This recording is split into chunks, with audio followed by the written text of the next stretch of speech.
বিশ্ব যেন ধীরে ধীরে এক অদৃশ্য অগ্নিগর্ভের দিকে এগিয়ে যাচ্ছে। এবার ক্ষেপণাস্ত্র ছুড়ে নিজেদের শক্তির জানান দিল উত্তর কোরিয়া, আর তাতেই নতুন করে উত্তপ্ত হয়ে উঠেছে দক্ষিণ কোরিয়া ও জাপান। কোথাও যুদ্ধের আগুন জ্বলছে, কোথাও সেই আগুন ছড়িয়ে পড়ার অপেক্ষা, আবার কোথাও নিঃশব্দে চলছে সামরিক শক্তির প্রদর্শন। সব মিলিয়ে পৃথিবীতে এখন বিরাজ করছে এক টান টান উত্তেজনা, যেখানে শান্তির আবরণ ভেদ করে যে কোনো মুহূর্তে বিস্ফোরিত হতে পারে নতুন সংঘাত।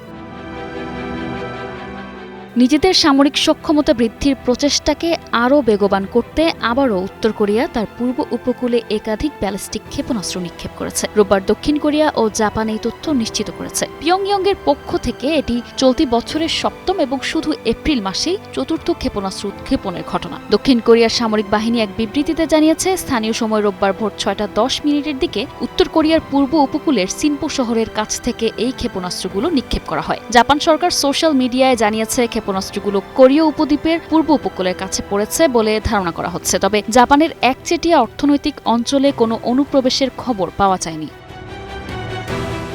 এই ঘটনার পর দক্ষিণ কোরিয়ার প্রেসিডেন্ট কার্যালয়ে জরুরি নিরাপত্তা বৈঠক ডেকেছে বলে সংবাদ মাধ্যমগুলো জানিয়েছে। উত্তর কোরিয়ার এই ধরনের পরীক্ষা জাতিসংঘ নিরাপত্তা পরিষদের প্রস্তাবের সরাসরি লঙ্ঘন। তবে পিয়ংইয়ং বরাবরই জাতিসংঘের এই নিষেধাজ্ঞা প্রত্যাখ্যান করে আসছে। তাদের দাবি, এটি আত্মরক্ষার সার্বভৌম অধিকার। দক্ষিণ কোরিয়ার কিয়ংনাম বিশ্ববিদ্যালয়ের অধ্যাপক এই পরিস্থিতির বিশ্লেষণ করে বলেন, যেহেতু যুক্তরাষ্ট্র বর্তমানে ইরানের পরিস্থিতির দিকে বেশি মনোনিবেশ করছে, উত্তর কোরিয়া বিষয়টিকে তাদের পারমাণবিক শক্তি এবং ক্ষেপণাস্ত্র সক্ষমতা উন্নত করার একটি সুবর্ণ সুযোগ হিসেবে দেখছে।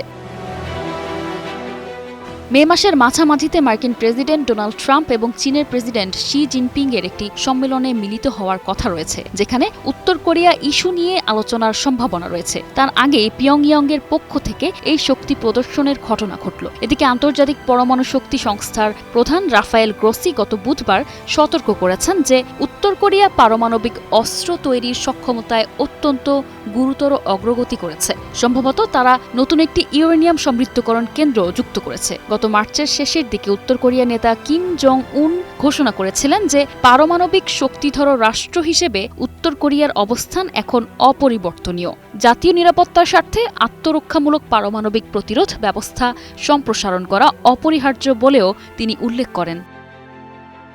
নিশা আলম, নিউজ ডেস্ক, 21 টেলিভিশন।